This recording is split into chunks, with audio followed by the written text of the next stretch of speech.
Tesla boss Elon Musk visited his company's factory outside Berlin today, just as the assembly line went back online following suspected sabotage. Work at Tesla's first European plant was halted for nearly a week after fire damaged a high-voltage pylon. A left-wing extremist group has claimed responsibility for the attack. Well, my colleague, our political correspondent, Julia Sardelli, she was at the Tesla factory today for this visit. You wanted to see Elon Musk, and I understand you didn't get to see him, and also you didn't get to hear what he was saying either.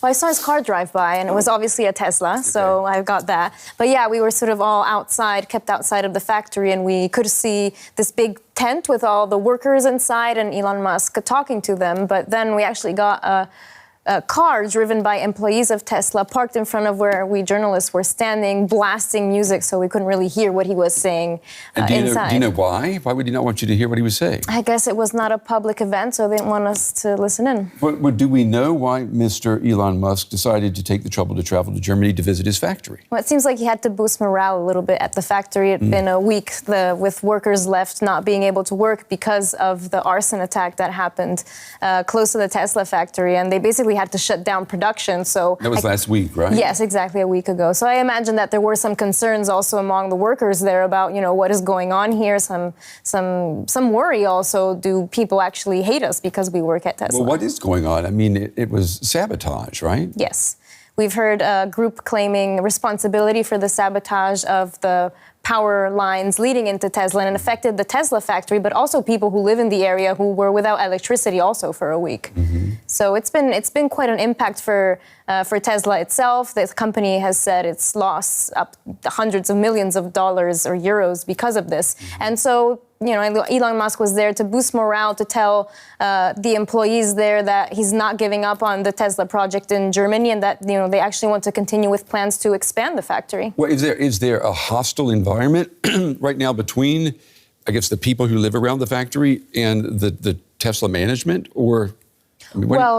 Tesla has plans to expand the factory, and this is an area that is full of forests, and we've seen that last month residents in the area, 65% of them voted against the expansion of the factory. They're concerned that they basically don't want more forests to be torn down, but they're also concerned about the water supply. This is an area outside Berlin that already has scarce water, and they're afraid that because the plant uses so much water that they'll have problems with the water supply in the future, especially in the summers where we see drought quite often in the area. Well, what do we know about the group that claimed responsibility for the power outage, the sabotage last week? So this is a group that is classified by Germany's intelligence service as a far-left extremist group with anarchist leanings.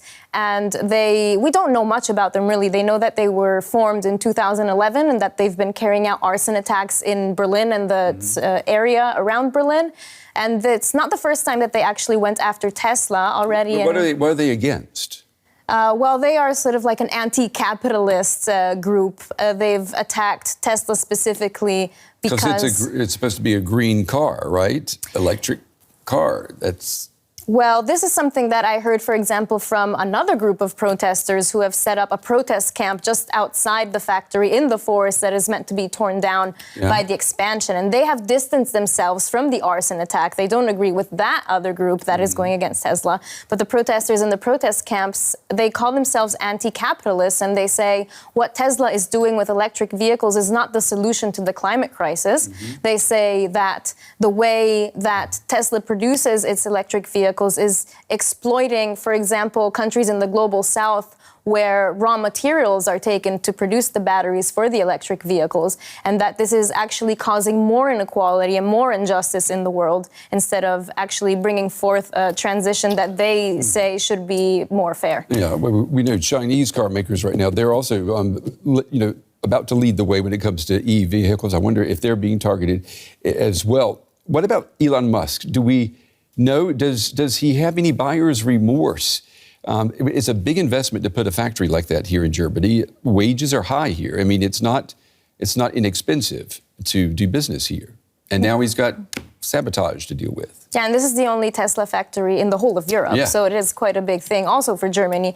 What he said today is that, no, he doesn't have buyer's remorse. What we've heard that came out of this meeting that he had at the factory today, that he's ready to go ahead, and he sort of, tried to give a morale boost to the workers. But certainly he must be asking himself, is it worth going ahead? And this is also a question that is probably also worrying for the German local and federal governments, because Germany is not an easy country to invest in. Right. The salaries are high, the cost of labor is high, labor laws are very strong in protecting workers, and also red tape is notoriously pretty terrible. So if protests also come into the mix, I'm sure that some big international companies might start questioning even more, is Germany a good choice? Yeah, well, he said he came here because, there are highly skilled workers, a huge pool of highly skilled workers here, which he needs. We'll see.